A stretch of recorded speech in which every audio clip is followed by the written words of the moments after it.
Clasificación A. Apto para todo público.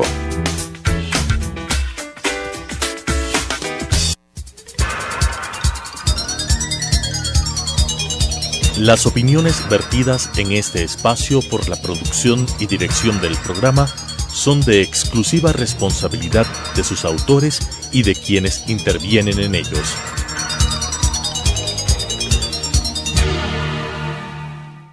Sucesos presenta Punto de Vista, pensamiento libre y crítico. Día a día buscaremos diferentes visiones para la comprensión de la realidad del tercer milenio. Punto de Vista, un espacio que une noticia, análisis y opinión. Bienvenidos.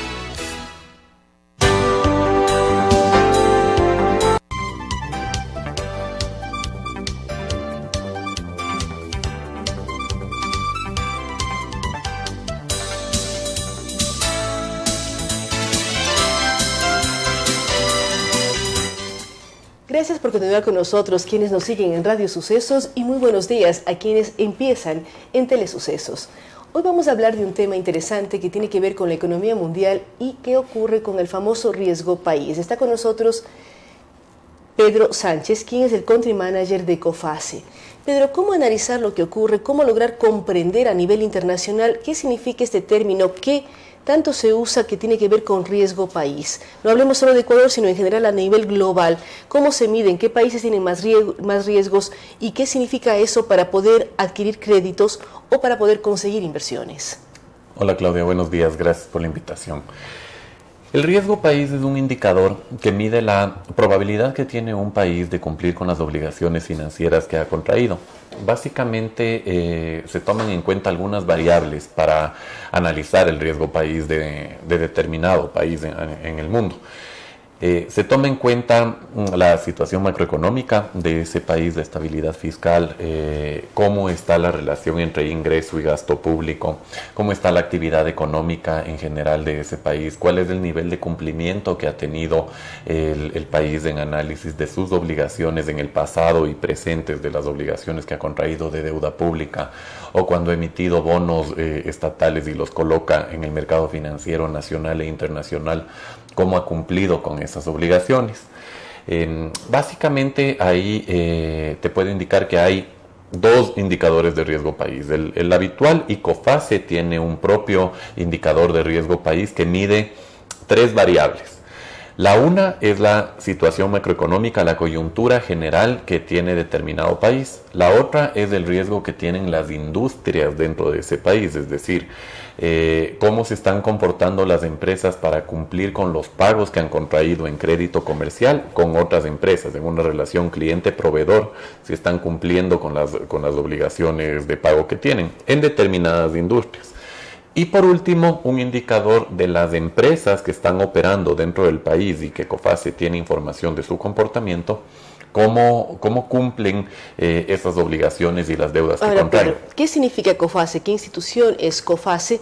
¿Y cómo consigue la información? Porque dice COFACE maneja la información de las industrias, de las empresas y del país o de los países en general. COFACE significa Compañía Francesa para el Aseguramiento del Comercio Exterior. Es una compañía que está presente en 99 países alrededor del mundo, el Ecuador es uno de ellos. Y a lo que se dedica COFACE es asegurar cuentas por cobrar, lo que quiere decir que una compañía puede contratar una póliza de seguro para protegerse en caso de que su cliente no le pague cuando le da esta compañía crédito directo a ese cliente. Entonces siempre hay en una relación cliente-proveedor, donde una empresa le vende una mercadería a la otra, hay un riesgo de que el crédito que ha dado el proveedor no sea cumplido y la compañía cliente no cumpla con su obligación oportunamente. Ahí entra COFACE como una póliza de seguro a cubrir ese riesgo comercial que hay en el medio. ¿Y ustedes diferencian el riesgo país del riesgo de una empresa? Porque puede haber empresas muy serias en países que tienen un riesgo país alto. ¿Cómo hacen una comparación para saber ¿Cuán confiable es que esa empresa seria, con gran trayectoria, pague a su proveedor a nivel internacional? Claro, nosotros diferenciamos del riesgo país, que es la parte macroeconómica, en donde entran muchas variables en juego de la situación económica del país, con el riesgo que tiene una empresa en particular y una industria en la que se desenvuelve esa empresa. Entonces, por ejemplo, tenemos clientes que han comprado la póliza de seguro de crédito en la industria química o en la industria de agroalimentos. Ahí tenemos un análisis propio de cómo está el riesgo de esa industria y cómo está el comportamiento de pagos en esa industria. Por ejemplo, en el sector agrícola puede haber un impacto climático muy importante, en donde, por ejemplo, por el fenómeno del Niño, pueden haber alteraciones en la producción agrícola, y eso genera que haya incumplimientos de pagos en el crédito. No necesariamente quiere decir que porque la industria agrícola está enfrentando un problema coyuntural, todo el país está con una situación de impagos o de riesgo país muy elevada. Cuando el riesgo de las industrias empieza a hacerse generalizado o ya en la mayor parte de industrias del país hay incumplimientos en el crédito, ya podemos ver que es una situación que afecta a nivel país y que también a situación macroeconómica. A todos quienes son los actores de ese país. Ahora, ¿qué ocurre con los análisis que ustedes hacen? COFACE menciona, Pedro, está presente en 99 países en el mundo. Así es. ¿Qué ocurre con riesgo país Ecuador? ¿Qué ocurre con riesgo de América Latina y de economías emergentes? ¿Por qué la pregunta? Iniciamos el año con un precio del crudo extremadamente bajo. El primer trimestre fue terrible, menos de 30. Pero ahora, abril, mayo, está sobre los 40. Baja el riesgo de los países productores de petróleo. ¿Qué está ocurriendo con esto? Cuando además se suman otras variantes. En Ecuador tenemos el tema terremoto, en otros países hay el tema electoral, hay el tema plebiscitos, hay una serie de elementos. Uno puede pensar en Brasil también con el tema de juicios. ¿Cómo funciona el análisis de riesgo país en América Latina? De acuerdo. COFACE hizo una revisión del riesgo país en el mes de octubre del año anterior y la hace trimestralmente, es decir, en enero y ahora otra revisión. Para el mes de octubre del 2015, la revisión de riesgo país del Ecuador y de América Latina en general fue a la baja, es decir, o mejor dicho, incrementando el riesgo país a la baja en la calificación de riesgo país, de una calificación. Es algo inverso, mientras más alta es la calificación, menos riesgoso es, pero cuando baja la calificación, más riesgoso es. Exactamente. Nosotros tenemos 7 escalas que van de la A a 1, a 2, a 3, a 4, B, C y D, en donde A es la mejor calificación con el menor riesgo y D es la peor calificación con el mayor riesgo. Ecuador actualmente está en una calificación de C. Desde el mes de octubre que hubo la revisión del riesgo país de Ecuador, que es un riesgo muy sensitivo, significa la calificación de C, no ha habido una mejora hasta la fecha en la calificación de riesgo país. Por más que se incrementa el precio del crudo, que es nuestro principal ingreso desde fuera. Así es, y ahí vienen otras variables. El tema del precio del crudo obviamente es un tema que afecta y que impacta en la mejora de la situación económica del país, pero no todavía ha llegado a un nivel del precio del petróleo lo suficientemente alto que permita estabilizar las finanzas públicas y que mejore la situación de riesgo país del Ecuador. Entonces no ha habido una revisión. El caso de Brasil es otro tema también, en donde por toda la situación económica que ha vivido el Brasil desde el año 2014, durante todo el 2015 y lo que va del 2016, y aparte ahora el tema político, en donde Brasil está enfrentando el tema del impeachment, una posible renuncia de la presidenta y demás, la situación económica está muy complicada ahí y no ha habido tampoco una mejora, está en un nivel de C actualmente Brasil. Un caso que hay que destacar es el de Argentina, que venía también con un riesgo país elevado, pero con el nuevo gobierno hubo un acercamiento con el mercado financiero internacional, hubo un pago de la deuda pública que estaba pendiente de arreglar desde hace algún tiempo atrás. Y ahora Argentina de cierta manera se ha reinsertado en el mercado financiero internacional. Entonces todavía, si bien todavía no hay una revisión de la calificación de riesgo país de Argentina, ya se ve una mejora en la situación económica en general en el país, y es muy probable que haya una mejora en la próxima evaluación de riesgo país, donde Argentina va a mejorar. Ahora, ¿cómo analizar el tema riesgo país? Porque uno lo ve como lejano. ¿En qué se involucra el simple ciudadano de un país, ya sea Ecuador, Brasil o Argentina, que estamos tomando como ejemplo, frente a la calificación de riesgo país? ¿Cómo hacerlo más cercano al ciudadano común? Sabemos que hay líos en la macroeconomía, pero ¿cómo afecta en la microeconomía de cada ciudadano? Sí, el término riesgo país suena muy abstracto y muy lejano, efectivamente, pero tal vez con un ejemplo lo podemos mirar cómo nos afecta a todos como ciudadanos. En el momento que el riesgo país es elevado, significa que el Ecuador tiene que contratar créditos a un valor mucho más alto, con una tasa de interés mucho más costosa. Y además se dificulta el acceso a financiamiento internacional. En los mercados internacionales no es que abundan los recursos para financiar al Ecuador, porque precisamente hay un riesgo alto.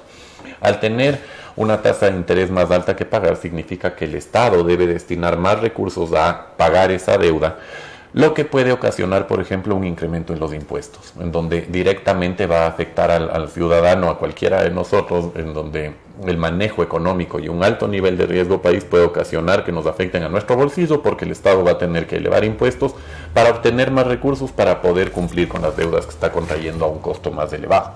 Entonces, básicamente, todo termina afectando al ciudadano. A todos los ciudadanos de un país o de todos los países que estamos involucrados en los temas económicos, que somos absolutamente todos. ¿Qué ocurre con el análisis que hace COFACE cuando hablan de que la economía se va japonizando? ¿Qué significa esto? Ok. Sí, en un análisis económico que hicimos del primer trimestre del año 2016, que fue publicado a principios del mes de abril, proponíamos este término de que la economía mundial se está japonizando. ¿Qué significa? O la japonización de la economía. ¿Qué significa esto? La japonización de la economía, exactamente. Japón durante los últimos 20 años ha tenido un problema muy serio en su economía, que es un bajo nivel de crecimiento económico con una baja inflación. El tema de tener una baja inflación y un bajo nivel de crecimiento económico complica la actividad económica, porque es una trampa de la que es muy difícil salir. Japón lo que ha tenido que hacer es emitir moneda para tratar de aumentar el circulante, fomentar el consumo y que de esa manera crezca la economía, y no lo ha logrado. A pesar de que emite moneda, los precios no suben, no hay mayor consumo, no hay mayor dinamismo en la economía. Incluso han tenido que enfrentar durante determinados años una deflación, que es una baja en el nivel de precios. Esta trampa de la que Japón ya está ahí durante 20 años y no logra salir, se está contagiando a nivel mundial, principalmente en Europa, en los mercados desarrollados, obviamente porque la situación en mercados emergentes es diferente, pero en economías desarrolladas están enfrentando este problema de un bajo nivel de crecimiento económico con una baja inflación, en donde los bancos centrales tratan de emitir moneda para fomentar el consumo, bajan tasas de interés para fomentar que la gente contrate un crédito y produzca. Que las viviendas produzca, genere otro tipo de elementos. Ahora, Pedro ha mencionado un tema que Ecuador no puede, nosotros no podemos emitir moneda. ¿Es bueno o es malo? Porque mucho se ha hablado en los últimos tiempos que la dolarización no es tan positiva para el país porque no somos dueños de nuestro dinero, por decirlo así, y no podemos competir con economías vecinas como la son Perú y Colombia, que sí pueden emitir y pueden devaluar cuando así lo juzgan necesario. En el caso ecuatoriano, ¿es bueno o es malo no tener un patrón monetario propio? Es bueno desde el punto de vista de que hay un control en la emisión monetaria y no corremos el riesgo de que se emita indiscriminadamente moneda. Porque se hablaba muchísimo de emisión inorgánica cuando teníamos todavía sucres. Cuando tuvimos el sucre, es más, la muerte del sucre fue una emisión inorgánica que generó una inflación muy alta que nos llevó a una crisis que obligó en determinado momento a tomar el dólar como moneda. Pero en sí, la dolarización, el no poder emitir moneda, no es mala de por sí. Al contrario, ayuda a mantener un equilibrio en las finanzas públicas y un orden en la economía en general. El hecho de que no podamos devaluar, finalmente, ¿qué significa devaluar para los vecinos? Colombia o Perú han devaluado, así como otros países de América Latina. Finalmente lo que están haciendo es empobrecerse. Relativamente comparado con otros países, al devaluar la moneda, están empobreciendo a la población, porque los pesos, por ejemplo en el caso colombiano, que gana el ciudadano colombiano, ahora le sirven para comprar menos cosas en el exterior en general. Entonces, si bien puede dar un cierto nivel de competitividad a las exportaciones, es una competitividad pasajera, en donde no es una competitividad basada en la productividad, en la calidad, en ser mejores en la producción de determinado producto. y básicamente lo que hace es dar una competitividad temporal. Entonces, desde mi punto de vista, la dolarización ha sido positiva para el Ecuador, ha permitido mantener un orden en las finanzas públicas y desde ningún punto de vista es negativa porque no permite emitir. Probablemente la situación actualmente sería mucho más difícil, no un poco más difícil. Uno puede comparar con Venezuela, por ejemplo, que ha tenido épocas de mucha bonanza petrolera, pero la situación de los ciudadanos venezolanos cada vez es más angustiosa. Uno mira, no tienen agua, tienen cortes de energía y no pueden comprar, no solamente porque no tienen dinero, sino porque los elementos de primera necesidad no están en los mercados. Exactamente. Entonces, una economía funciona cuando se puede producir, cuando se puede exportar, cuando también se puede importar, porque no todas las economías tienen todo lo que necesitan comprar cosas de otros países para poder tener todo lo que requieren. El caso venezolano es el mejor ejemplo y el gobierno con emisión inorgánica, en este caso sí, tiene una de las inflaciones más altas del mundo. Bueno, para este año la más alta del mundo. Además que uno tiene que recordar que el nuevo bolívar tiene 3 ceros menos. En el mercado negro se habla de 1.000 bolívares por dólar, equivale a 1 millón de bolívares con el bolívar que inició el mandato del presidente Chávez. Exactamente, y además que coexisten dos monedas prácticamente ahí, porque una es la que se cotiza en el mercado paralelo y otra la que se cotiza en el mercado formal al tipo de cambio oficial. Entonces, ese problema de coexistir dos monedas ahí genera un problema grave en la economía, y esto sumado a la escasez de productos debido a la falta de disponibilidad de materia prima, a un aparato productivo venezolano que tampoco era muy fuerte. Antes del chavismo no era una economía que tenía una diversificación productiva, porque ha dependido mucho tiempo del petróleo. Entonces básicamente producían petróleo, lo vendían e importaban mucho. Todo esto unido ha generado un serio problema económico en Venezuela. En calificación riesgo país del análisis COFACE, Venezuela, ¿en qué nivel estaría? Venezuela tiene D, es el nivel más alto de riesgo en América Latina. COFACE tuvo operaciones en Venezuela, decidió retirarse porque efectivamente el riesgo país es muy serio ahí, y hay un problema incluso para repatriación de utilidades y de capitales para empresas extranjeras que operan en el país. Queremos agradecer, amigos de Radio Sucesos y Telesucesos, a Pedro Sánchez. Él es el Country Manager, el gerente general de lo que significa COFACE aquí en Ecuador, una institución presente en 99 países que mide riesgo país, hace análisis económicos, con quien hemos dialogado sobre la situación, no solo en el Ecuador, sino en otras partes del mundo.